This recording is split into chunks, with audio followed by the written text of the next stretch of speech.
Hello everyone, I am Dimple Rangila and today we will talk about management of individualized and group learning in classroom.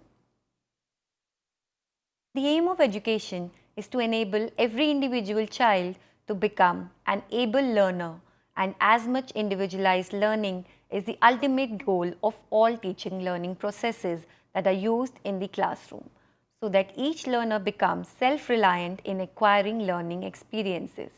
Individualized learning, also known as self-paced learning, requires individual efforts and interest to perform a task. The teacher gives clear instructions to every learner on the carefully designed set of learning activities to be successfully completed at his or her own pace. Therefore, as a teacher, one must provide ample opportunities for the student to function individually and at one's own pace in the classroom. In such a method, the communication is dominantly one way, that is, the teacher is the one who is delivering most of the time. From the teacher to the students, in which the teacher is in the total control of the process of interaction. If the teacher desires, then he or she may allow students to ask questions or discuss among themselves, which is very rare since there is a lot of pressure on the teacher to cover the syllabus that is prescribed for that particular class or the subject. Student-teacher communication is less, and virtually there is little scope for student-student communication. It has also been established that very few students at the primary stage have substantial learning gains through this method. For individualized learning, one can use technological devices like computers or use some self-learning materials and assignments depending on the availability of resources in school. Based on the learning theory of operant conditioning that was given by B.F. Skinner, programmed materials were used in a limited manner for self-learning during 1960s and 70s. The computer-assisted learning is now getting into classrooms, which is aimed at developing individualized learning. So, in this case, the child moves ahead on his or her own pace. So, if they are able to solve a particular problem, they move on to the next, else they will first learn how to solve that and then move ahead. Textbooks along with specially designed guides or workbooks, specially prepared self-instruction materials are now widely used in several schools for individual students in distance education courses. The assignments given to the students vary on the basis of duration for completion and time available. These assignments provide students with opportunities to practice for self-correction and understanding of a particular concept that has been taught in the classroom. Consistency in doing individual activities found to help in raising learning levels of the students. So, the following guidelines may be considered while creating individual learning situation in the classroom by teachers. Communicate assignments or activities clearly so that each student can have full understanding about what he or she is supposed to do. If necessary, give examples to illustrate your point. Monitor students' work. While the activity is going on, you should move around in class and provide help whenever necessary. Do not interfere, else students may feel discouraged. Let them work at their pace. In case they need a help, then be there as a facilitator and as a guide. While checking students' assignments, since they work at different speed, so the class will not finish the task at the same time. In a large class size, checking students' work is a challenging task. Sometimes this can be accomplished by getting students to check each other's work, which is only possible if the answers to the questions are very fixed or specific in nature. But there may be certain assignments that require careful reading on the part of the teacher. So, providing appropriate feedback to the students is very important. Learning occurs when students receive feedback on the performance of their assignments. All assignments need to be corrected and feedback should be given. They should not only be just given marks, they should be told that if the marks have been deducted, where have they been deducted and why, and what should they have included in that particular assignment. This should occur as soon as possible after the assignments have been handed over to them. You might have noticed that in whole class learning and individual learning, there is one major limitation which is that the students cannot interact freely with each other, which is also very important for peer learning and peer tutoring. So, now we talk about the management of group learning. The importance of such interaction in providing a balanced education to the children began to be realized during the 1960s, largely as a result of the influence of the humanistic psychologists like Carl Rogers. He considered learning to be essentially social in nature, and educating children in social environment makes them a good future citizen. Such a social atmosphere can be created in the classroom when the children are facilitated to have enough scope to interact with each other. Group learning, especially small group learning strategy, is considered as appropriate for this purpose. A progressive increase in the use of group learning methods in the classroom learning activities has been observed since the late 80s and 90s. During this interactive process, meanings are shared and information is exchanged. The classroom then becomes a social arena for increasing one's knowledge.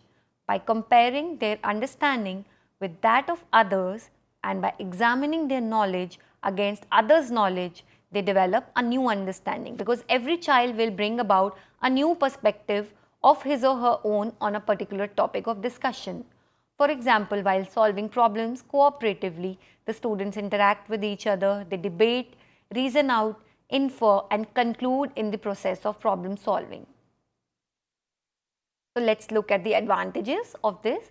It can be used to achieve extremely wide range of educational objectives, especially higher cognitive objectives of all types like problem solving, decision making and other complex life skills. It is also an approach for developing creative thinking and other divergent thought processes, because when the children will be brainstorming all the ideas that are coming to their mind, they will bring that to the table. It is effective in achieving all types of affective and interpersonal objectives. Because of its versatility, group learning methods have been increasingly used by the teachers around the world for helping students to develop desirable attitudinal traits such as open-mindedness and willingness to listen to other people's point of view, and for developing communication skills and general interpersonal skills. Some general features of group learning are: several learners can provide more time, effort and resources available than one. A wide range of knowledge, skills, experience can be acquired through sharing knowledge and experience. And since they will all be collaborating together to work on these ideas, this becomes shared knowledge and collective shared knowledge of that particular group, and collective understand. When they arrive at that collective understanding, they understand the perspective of the other. More and a variety of ideas can be generated through brainstorming in the groups.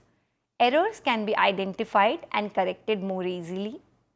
Participation increases commitment of the students to the activity. So, each one of them will feel responsible for their role in the whole activity, and they will participate actively in the whole process. Now, there may be various difficulties faced while having these group activities. There may be an absence of or lack of adequate coordination among participants. So, that is something which the teacher has to look for. Unequal participation ranging from over-domination by one or more individuals to partial or complete opting out or withdrawals. So, many a times if the children feel that one other child is not participating or somebody who is over-dominating, then these issues may be raised, and then again the teacher has to facilitate. There may be external or internal pressures on individual learners to conform or polarize on the issue being discussed in the group, that because so and so is their friend, they have to agree to what the viewpoint of their friend is. So, this also is a major difficulty that can be faced. There may be absence of a systematic approach to the process, the whole process. They may be unsound, ambiguous or changing decision making procedures. Immediate evaluation of outcomes may be quite premature, because then as they are doing it, we may not be able to evaluate them. It may need a discussion also towards the end. The role of the teacher in organizing group learning in the classroom is mainly of a facilitator and a guide.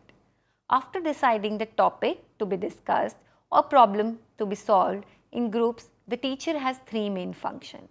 First, in formation of groups. Second, in facilitating communication in the groups. And third, in consolidating the outcomes of the learning in the groups.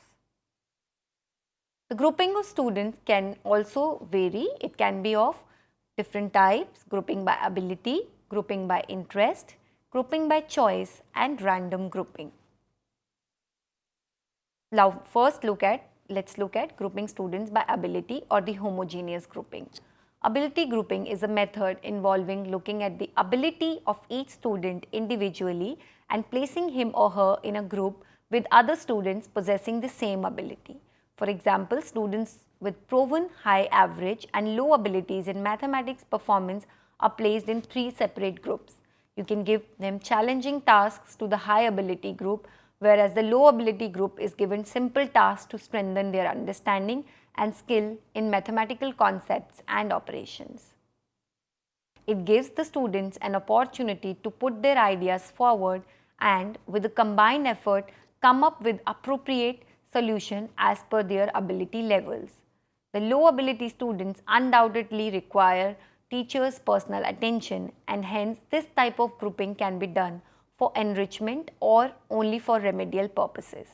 The disadvantage is that sometimes, according to this kind of grouping, students are labeled either as bright or as weak students. The weaker students are likely to be demoralized, which can adversely affect their self-confidence. Grouping students by interest. Think of a classroom where the teacher plans to conduct a variety of activities simultaneously. These activities may be drawing, clay modeling, glass painting, etc. The teacher knows the interest of his or her students. The teacher asks the students to sit in different groups as per their interest. Accordingly, the students group themselves.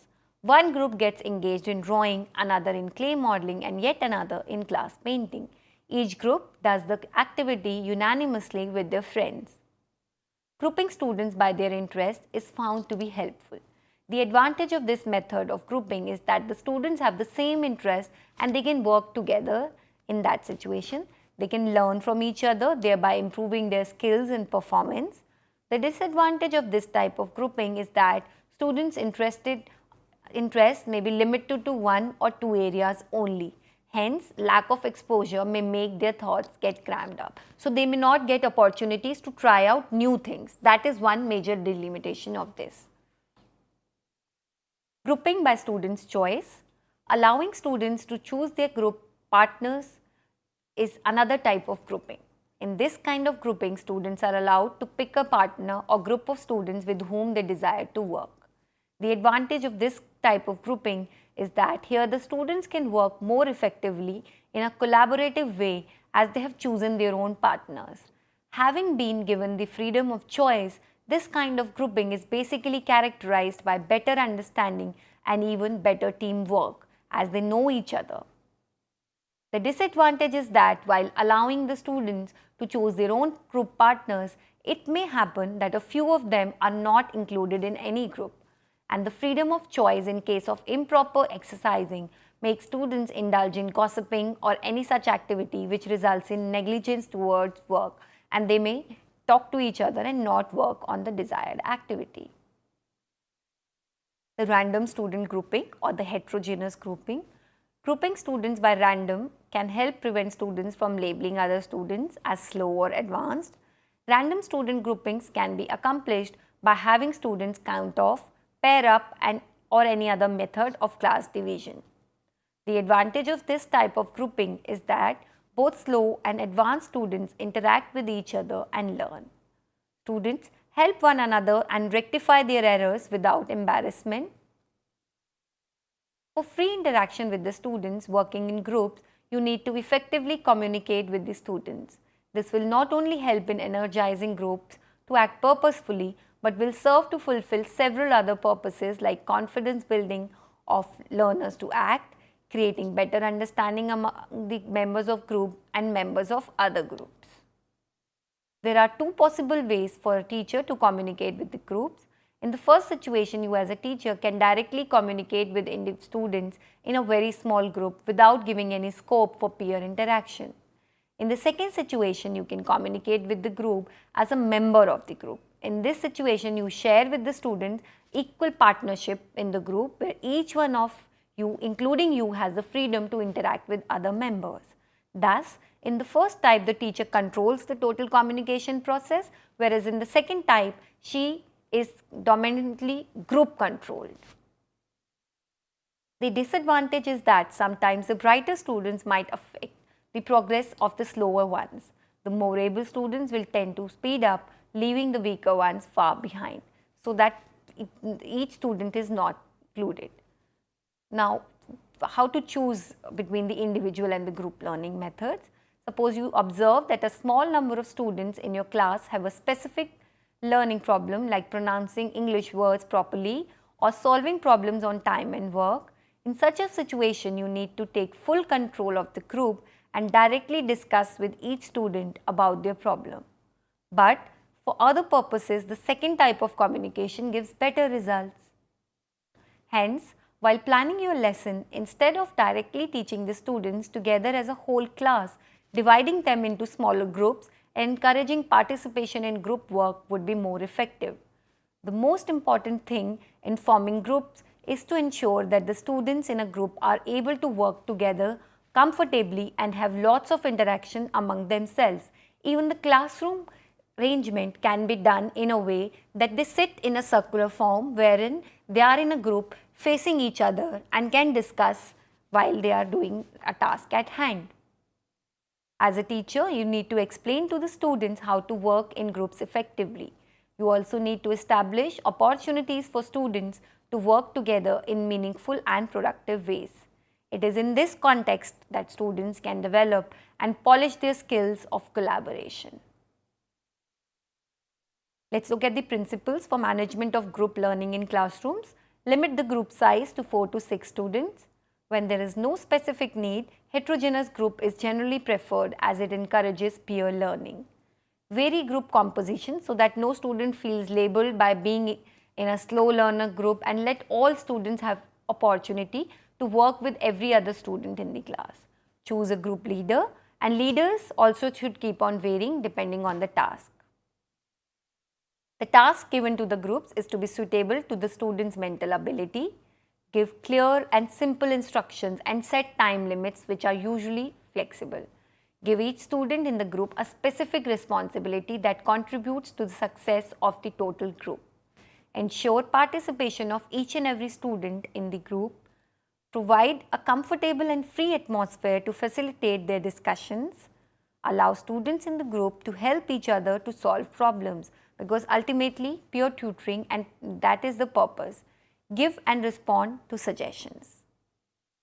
Thank you. We talked about the group and the individual learning.